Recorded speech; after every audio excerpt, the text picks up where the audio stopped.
আসসালামু আলাইকুম। আজকের ভিডিওটা হচ্ছে কিভাবে ২০ জনের জন্য বাসায় তেহারি রান্না করবেন। আমাদের বাসায় ছোটখাটো যে প্রোগ্রামগুলো হয় ১০ থেকে ২০ জন, সেম এই ২০ জনের জন্য আপনি এই রেসিপি ফলো করে যদি তেহারি রান্না করেন তাহলে আপনার তেহারি পারফেক্ট রেস্টুরেন্টের মতো হবে। দেরি না করে শুরু করছি আজকের ভিডিও।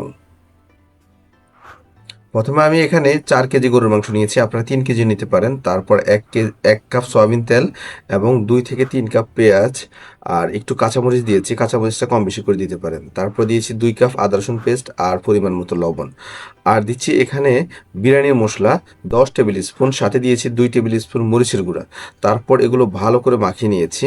আপনারা মাথায় রাখবেন, তেহারির মাংসটা ভালো করে মাখানোর পর যদি মন চায় একটু টক দই দিতে পারেন, অথবা অল্প একটু লেবুর রসও দিতে পারেন। আর বিরিয়ানির মশলা যদি মিক্স বিরিয়ানির মশলা হয় তাহলে অন্য কোনো মশলা দেওয়ার প্রয়োজন নেই। তারপরে এগুলো আমি ভালো করে মাখিয়ে ঢাকনা দিয়ে পরিপূর্ণভাবে সিদ্ধ করে নিয়েছি।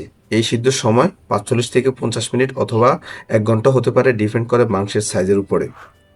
তারপর দিয়ে দিচ্ছি ১৮০০ ml পানি। এই পানিটা দেওয়ার পর অবশ্যই পানিটা একদম পরিপূর্ণভাবে গরম করে নিতে হবে, তা না হলে কিন্তু আপনার তেহারি রান্না ভালো হবে না। তারপর দিয়ে দিচ্ছি চাল ১.৫ কেজি। আপনারা চাইলে এখানে ১৮০০ থেকে ২ কেজিও ইউজ করতে পারেন, তবে সেক্ষেত্রে পানির পরিমাণটা একটু বাড়িয়ে নিতে হবে। তারপর অল্প একটু বিরিয়ানির মশলা দিয়েছি যাতে মাংস এবং তেহারিতে বিরিয়ানির ফ্লেভারটা এনহ্যান্স করে। দিয়েছি অল্প একটু লবণ। লবণ দেওয়ার পর ৫ মিনিট নাড়তে হবে। আর এই সময়টা আসলে অবশ্যই লবণটা চেক করবেন যাতে লবণের পরিমাণটা পারফেক্ট হয়। তারপর উপরে বাজার পেঁয়াজ দিয়েছি। বাজার পেঁয়াজ না দিলে তেহারির টেস্ট আসবে না। এবং দিয়েছি ঘি।